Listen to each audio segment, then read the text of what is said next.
여러분 안녕하십니까, 진성호입니다. 10월 3일 개천전날 광화문은 정말 장엄한 풍경이 벌어졌습니다. 연인원 500만 명에 달할 것으로 저는 추측합니다. 500만 명의 분노의 소리가 청와대까지 들렸습니다. 문재인 하야하라, 조국은 사퇴하라. 국민의 성난, 분노의 외침이었습니다. 민주당, 청와대 적잖이 충격을 받은 모양입니다. 그런데 이들은 역시 좌파들의 그 지능적인 꼼수를 부리기 시작했습니다. 느닷없이 국무총리, 민주당 대표 다 나서서 지금 이 광화문 집회의 의미를 격하하고 일부 트집을 잡아서 침소봉대하면서 이 집회의 주최자 중 한 명인 전광훈 목사는 구속시키려고 하는 것 같습니다. 지금 저들의 광분한 모습에 정말 실망을 하게 됩니다. 그만큼 광화문 500만 함성은 대한민국 국민들한테 그 울림이 컸던 모양입니다. 진성호의 융단폭격입니다. 민주당을 융단폭격합니다. 방송에 앞서 진성호 방송 구독자가 아직 아니신 분들 계시면 붉은색 구독 버튼 꾹 눌러주시기 바랍니다. 자, 어마어마한 장관이었습니다. 해방 이후 이렇게 많은 인파가 몰린 집회가 있었습니까? 그 정도로 대단한 하루였습니다. 여기에 민주당 그리고 정부, 청와대 모두 멘붕 상태에 빠진 것인지 이상한 소리가 나오기 시작합니다.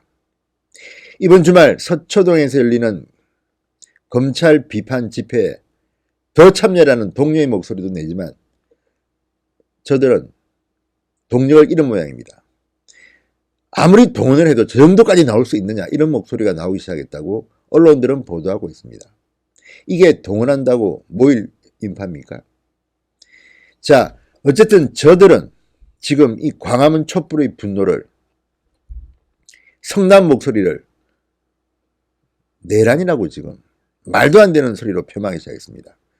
조국 장관 일가 이 뻔뻔한 행태, 파렴치한 범죄 의혹, 그리고 문재인 대통령의 저 무능함에 성난 국민의 목소리를 냈는데 이것을 내란이라고 지금 내란 선동을 하고 있다고 폄하하고 있습니다. 자, 이낙연 국무총리는 어제 광화문 집회에서 수십 명이 폭력을 휘두르고 성추행과 문화재 훼손도 있었다. 엄정하게 조사하고 법에 따라 처리하라 이렇게 말했습니다. 과거 집회에서 엄청난 폭력이 있었을 때 당신들은 뭘 했습니까?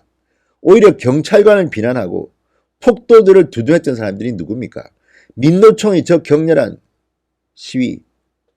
아니, 임원을 감금하고 폭행하고 해도 경찰들이 수수방관하지 않았습니까? 그래 놓고서 이제 이 엄청난 인파가 몰린 광화문의 목소리에 겁이 나니까 이런 식으로 지금 트집을 잡고 있습니까? 자, 지난달 28일 서초동 촛불 집회에 대해서는 뜨거운 민심의 표출이라고 했던 이 여권 관계자들이 이번에는 거의 평정심을 상실한 것으로 보입니다. 더불어민주당 이해찬 대표, 국가 원수에게 제정신 운운한 것은 정신 나간 사람이나 아니할 수 없다. 정신 나간 사람이라 아니할 수 없다. 요거는 황교안 대표를 일컫는 말입니다. 황교안 대표가 문재인 대통령은 제정신인가 이렇게 일갈했기 때문에 이걸 보고 상당히 아팠나 봅니다. 국가 원수에게 제정신 운운한 것은 정신 나간 사람이라 아니할 수 없다. 박광훈 최고위원, 서초동 집회는 국민의 자발적 참여로 이루어졌고 한국당의 폭력 집회는 군중동원 집회였다. 이렇게 말합니다. 자, 문재인을 비판하는 집회는 잘못됐고 문재인을 옹호하는 집회는 잘됐다는 식인지, 그리고 여기에 JTBC와 같은 그런 편파 방송을 하는 그런 매체들은 성추행, 우리 기자한테 성추행이 있었다, 폭행이 있었다 이런 식으로 지금 호도하고 있습니다. 과거에 물론 저는 성추행이든 폭행은 맞지 않다고 봅니다. 시정해야 됩니다. 그렇지만 워낙 많은 사람들이 오다 보면 사건 사고는 있게 마련입니다. 정도에 따라서 물론 심한 경우는 처벌해야 하지만 이렇게 500만의 인파를 이렇게 한 큐에 매도하는 것은 옳지 못합니다. 과거에 그러면 그들이 했던 집회는 어떤 일이 있었습니까? 정말 기가 막힙니다. 자, 그리고 김한정 의원, 민주당 지도부는 광화문 집회를 주도한 전광훈 목사 등을 내란 선동 혐의로 검찰에 고발까지 했습니다. 심지어 이 김한정 의원 같은 민주당 의원은 이 경찰에 대한 국정감사장에서 아예 고발을 해버렸습니다. 그래서 국감이 잠시 소란스럽게 진행되기도 했습니다. 쇼에는 정말 이력이 난 사람들 같습니다. 자, 이렇게 사태가 악화되고 있지만 국정 최고 책임자 문재인 대통령 이틀째 침묵하고 있습니다. 과거에 문재인 대통령이 후보 시절에 SBS의 대권 주자 면접인가 하는 프로에 나와서 만약에 문재인 대통령을 하야라는 이런 시위가 일어나면 어떻게 하겠느냐. 광화문 광장에 직접 나가겠다. 나가서 끝장 토론이라도 하겠다. 설득하겠다고 했습니다. 그런데 지금 문재인 대통령은 숨어버렸습니다. 어디 있습니까? 말도 한마디 못합니다. 무섭습니까? 자, 문재인 대통령은 취임사에서 통합과 공존의 새로운 세상을 열어가겠다고 했지만 지금 문재인 대통령이 만든 세상은 반쪽 대한민국입니다. 우리 편만 맞다는 거죠. 이런 식으로 조국 장관 임명을 강행하고 국민들과 한번 해보겠다는 이런 심상 같은데 한번 해보십시오. 문재인 대통령은 정말 국민들로부터 철저하게 외면당할 겁니다. 시간이 길어지면 길어질수록 더 비판적인 미래를 맞이하게 될 것입니다.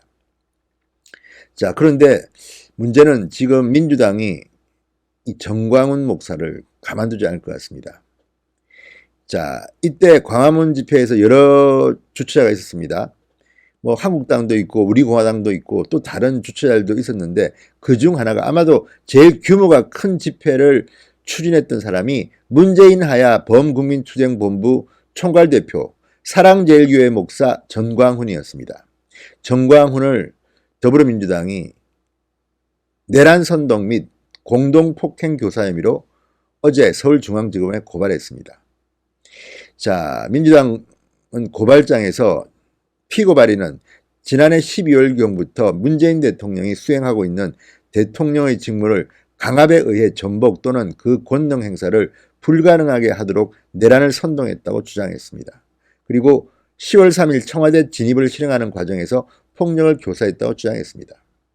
자, 이들이 지금 무서운 모양입니다. 그러니까 전광훈 목사를 구속시키려고 획책하는 모양입니다. 구속 위기에 몰린 것 같습니다. 자, 이렇게 이중적인 집단들 어떻게 해야 합니까? 한 번 더 일어나야 할 것 같습니다. 그리고 내년 총선에서 뜨거운 맛을 보여줘야 할 것 같습니다. 어쨌든 민주당, 청와대 상당히 충격이 컸던 모양입니다만 이런 식으로 분위기를 바꾸려고 반전시키려고 타락하지는 마십시오. 큰 코 다치고 진성호의 융단 폭격이었습니다. 여러분 감사합니다.